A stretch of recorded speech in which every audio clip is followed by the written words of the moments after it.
Happy Friday. Again, Swiggum here at North Phoenix Fit Body Bootcamp with this week's Form Friday video. Today we're going to be discussing the plank. Well, that sounds really simple, doesn't it? Just a simple plank.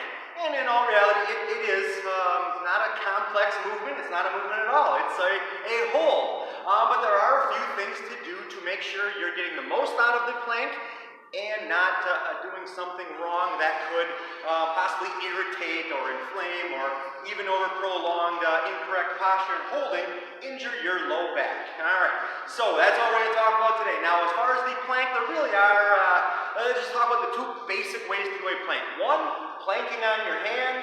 Two, planking on your forearms or elbows. The main difference between those, or why we vary that, is a lot of times if someone hasn't done a lot of planking, not supporting their body weight on their hands, their wrists will bother them initially. They'll, my wrist hurt from putting that weight and planking on my hands. So complaints I hear most of the time are wrist discomfort. So therefore we'll go down to plank on the forearm. There are, once you've and I've gotten comfortable, or I don't say mastered, but once you've gotten good at doing a plank, we add things to that, whether it is with sliders, feet in suspension straps like TRX, different elevations, maybe the feet are elevated and I'm planking with my hands on the floor. But there are different things to do to challenge yourself more with a plank, really work that core.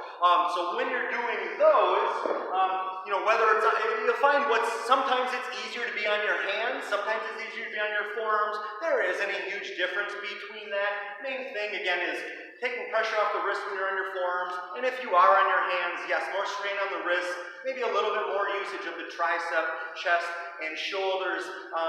But whether it's hands, again, or forearms, that's not a huge make or break or big difference in it. Where the issue with most people that I see doing planks comes from is with where their hips are, hip level.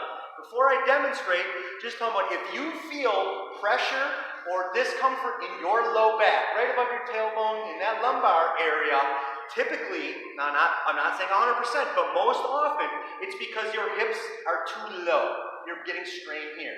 Well, so on that note, let me demonstrate a plank. So with your plank on your hands, about here, okay?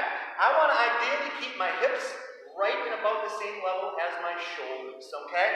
So we definitely aren't trying to pike up like this, but we're also not dropping like this. Once I start to drop like this, you start to feel it in that low back. So typically, again, not 100% of the time, but most often, during a plank, you feel extra strain in your low back.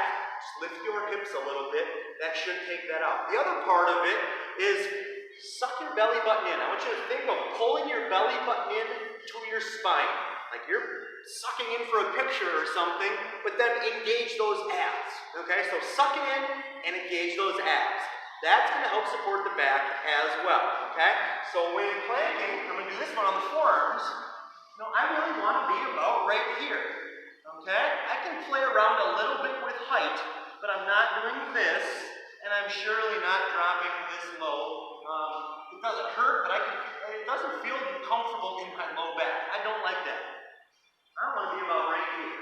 And then I'm sucking that belly button in, pulling it in like I'm trying to pull it to my spine, engaging those abs, and you're going to feel it a lot more.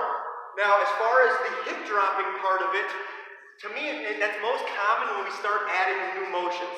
I'm going to stick to the plank itself. I'm not going to talk about all the variations we do with these today. I'll do that in a future one. But just to demonstrate, if I'm doing like a mountain climber on sliders, I feel like it's pretty common to start seeing hips dropping here.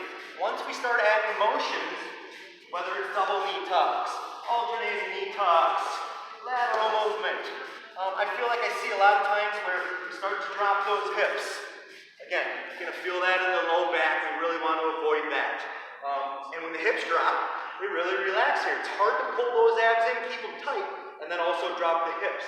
So those are really the two main things that I would suggest or want you to focus on when doing a plank or a variety or version of a plank is hips at shoulder level sucking in the belly button to keep those abs tight. You're going to get much better results from it. You're going to be able to do more. You're going to be able to do it better without that discomfort in your low back, and you're going to strengthen your abs more, which is just going to help everything that you do in the facility because your power, your energy comes out of your core, and that includes your abs. Okay? Your core is called the core for a reason. It is your foundation, your base, and the core of where your strength and energy comes from. All right? So keep those things in mind when doing planks. Planks can be awesome. Holding planks, see how long you can hold it. First objective, see if I can hold the plank for 30 seconds. Then I'm going to go for a minute. Then I want to try for 2, 3, 5, and longer. Hold a plank, watch TV and hold a plank. Why not? That's a great time, and I'm just, maybe not relaxing during the plank, but I'm just at home, and I just want to challenge myself, work my abs while I watch my favorite show. Hold the plank. See if you can hold the plank throughout the commercial break or between commercials as a longer time. Those are ways to improve your plank, not affect your low back, and strengthen your core more. So, if you have questions, as always, feel free to please message North Phoenix Fit Body Bootcamp. You can comment below or message me directly. There we have it, the plank for today's Form Fitness Friday. As always, guys, be blessed. We'll see you soon. Peace.